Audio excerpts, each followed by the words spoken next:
the first thing that popped in my mind is that you can get free Cokes. Okay?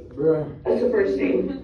But really my favorite thing working here has been being in some of these meetings, being in some of these rooms, being in some of these conversations, where you really learn that it's so important to have the right people in them, because things can change, things can shift in a way that really impacts people's lives for the better very, very quickly. And I think, you know, I never wanted to work in government before. I swear to God, when I got the call, I had never thought of it. I love politics, okay? But now I'm on the inside, so it's not really, it is politics, but it's not what I do all day.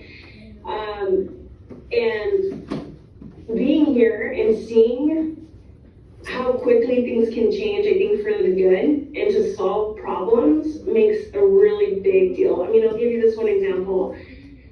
Many of y'all will remember the winter storm earlier this year, right? We were all stranded in our houses, we didn't have electricity, all these things. At the time, because of the pandemic, I was still living in Austin. And so, you know, like many of our friends, the electricity went out, this and that, and the hospital where I had my son, I was still in touch with the nurses there. We love them, we're very grateful for them, and they were telling me they were running out of water, they were running out of electricity. You know, I was on one of my calls and I was saying, yeah, it's bad here. I mean, I said it offhand, right? We were talking about something else. I said, it's really bad here, they're running out of water, wherever. One of my friends said, what? One of my work friends. And immediately she called the local official. We got FEMA to take water, right, to deliver for people, to do everything they could to get the electricity running. And you know, those things can make a really big difference. And I think it just goes on to say how important it is that people know about the government resources that are available to them, right? And I think so that's been one of my favorite things. And then two, I think for us is we have a president that really believes in our number one mission, which is serving people. And so when your number one mission is serving people, I think it makes even the really hard days so much better. I have another question, ma'am, from Chris Davila, a senior at LHS. At what point in your political career do you feel like you really made it? This was it, like.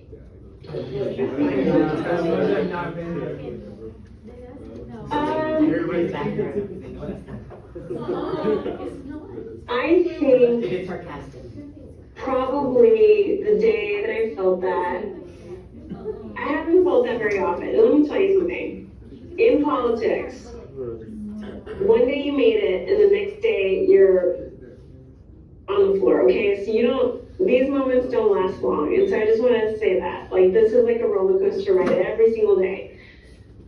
So I think you have to, I think as somebody in politics, and I try to do this, is you have to really think about what it means for you to have made it and what makes you feel that way, right?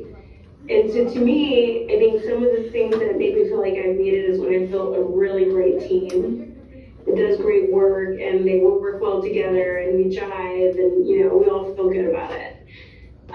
But also, I mean, look, we're human beings, and we want to have moments where you feel like you're on the top of the world. In 2016, I ran the Nevada caucus for Hillary Clinton. And again, most of you all don't follow those, and that's because you have a life. But for those of us who don't, Bernie Sanders won the Iowa caucus. Yes. Sir, do you have Ashley and Anna? Well, it was a wash, right? It was very much a wash. What about my Then he won the New Hampshire primary. Okay. So Nevada was third, okay? Yes. And in the presidential primary so far, when it's Iowa and New Hampshire, all attention is on Iowa and New What was the Hampshire. last one? Rita Waldron. I don't have her. Up until now, I haven't Okay, heard so about what Nevada, did you have right? to from the office? But I love Nevada. Okay. Thank you. Because in many ways it reminds me of the Valley. I mean, it reminds me of different communities of color, immigrants, who are just working really hard and trying to get by and trying to really fight into the American dream. And so I had been there already for a year, and I had built this awesome team of people, again, a lot of people from the Valley. People always make fun of me because I always hire a lot of people from the Valley, even if they're not from that state. But, you only remember this, you never rise alone, okay? And remember people thought we were gonna lose Nevada. People thought, oh man, are they gonna be able to squeak it out? Because a lot of times what happens is even if you have an amazing team, even if you have an amazing campaign, when there's momentum coming, it's like a big tidal wave. So like the press is like just beating you up and you've lost these other states, it's really hard to hold the wall, right? It's like really hard to like be able to stop it and to change the tide. And I'll never forget, I was a state director there, so a lot of times when you're the state director, when your candidate comes to town, you have to staff them. So you have to go to every single stop with them or whatever. And for the last 2 weeks that we had at New Hampshire, I didn't go to any of the stops in Hillary. And, I basically said, I can either do my job or I can staff you. And so that's it, right? I can't do both. And they were like, okay. So I didn't see her until the day of the caucus when we went up to her room and told her to move on. And I'll never forget after that, I just felt this like huge release. There's actually a picture of me on the internet. It was really embarrassing, but of me just like slumping up against the wall, just crying. It was like this release of like, it's done, we won, it was great. So I'll tell you two great things about that. One is Bill Clinton came over and he said, I was grilling her and because he had been grilling me. One of the 2 weeks, I got a call and it was like, the president wants to talk to you. Can you meet him at this place, whatever. And it was like, are we gonna win? Are we gonna win? And, it was very non-committal. It was like, we're doing everything we can. I think we can, et cetera. And he was like, and she just looked at me like I was an idiot. And here, she was right, we won. But what felt really great about that moment is that then we were talking about Hillary's rally, because then we had to go announce it to everyone. And there was hundreds and thousands of people waiting to see her, like crazy. And people were like, again, I know you guys probably think I'm crazy, but these things can feel like a rock concert because everyone's like going crazy. They've all worked hard. You have all the national press there.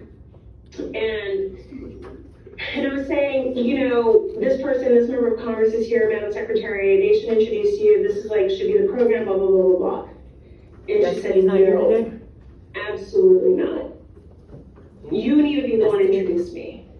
You and your team did this. You need to be the one to introduce me.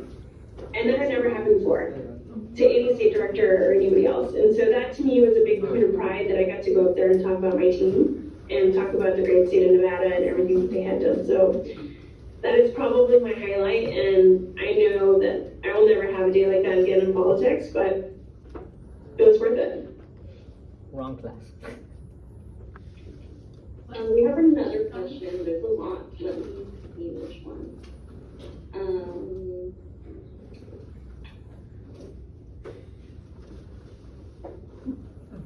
Well, I'll go and ask a simple one. How many times do you get to meet with the president? A lot. I mean, some weeks it's a lot. Some weeks it might be like 5 times, and some weeks it might be 0. But like today, I'm gonna meet with the vice president. So check this out. That means every time we go meet with them, we have to take a COVID test. So I had my COVID test for when I see the vice president later today. So sometimes it's a lot. Sometimes it's, I saw the vice president yesterday. Met with her. It was her birthday. But sometimes you see them a lot, and sometimes you don't see them that often, depending on their schedule and our schedules. It was my birthday yesterday. Can you sing happy birthday?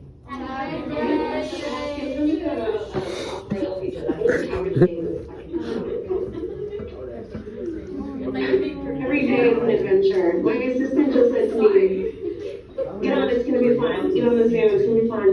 They don't know they've been working on a bridge all day about this like trip we're doing next week. It's very different. Every day is a new adventure.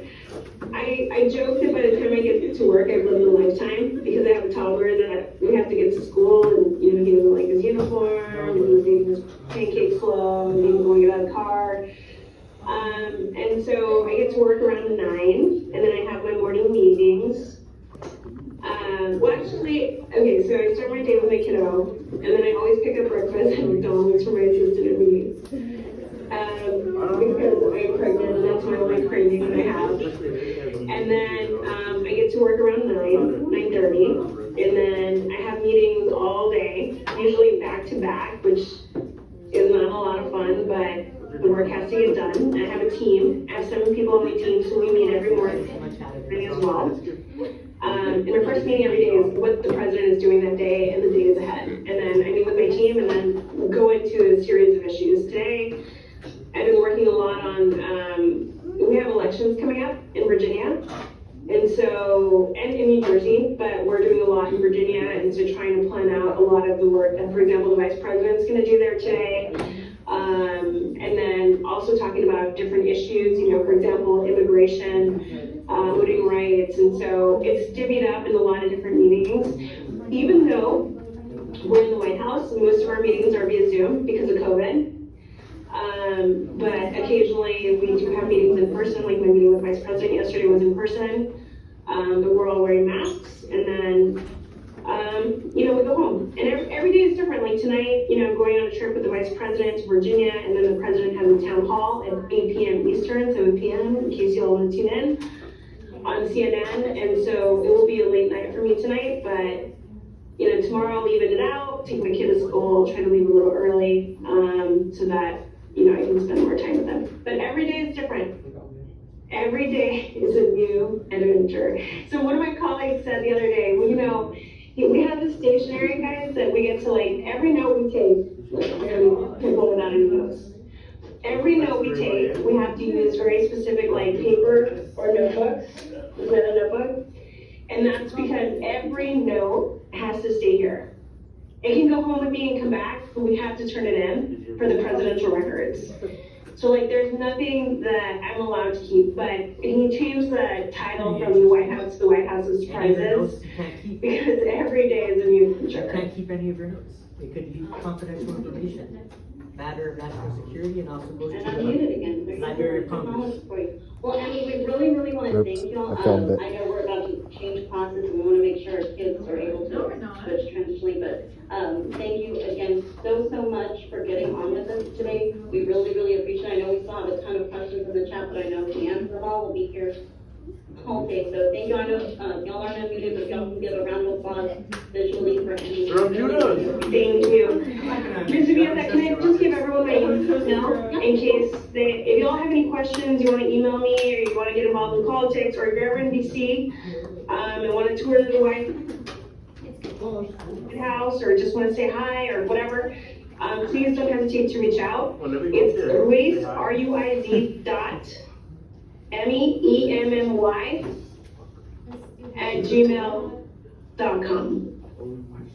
Reach out anytime, whatever I can do to support you or help, or we can exchange jokes, whatever you want, please don't hesitate to reach out. Well, thank you again. Thank you, everyone. Thank you. For getting on. Miss, I mean, you can just stay behind real quick and then we'll Sure. show this, for that information you needed. Again, thank you all so much for being here. So you said hang up. No, they were supposed to be. Once you're there. So we can leave. No, that's way too absurd. She said to leave. We're gonna have a one-on-one talk. Wait, only what they're gonna say. Yes, they're saying it. Wait.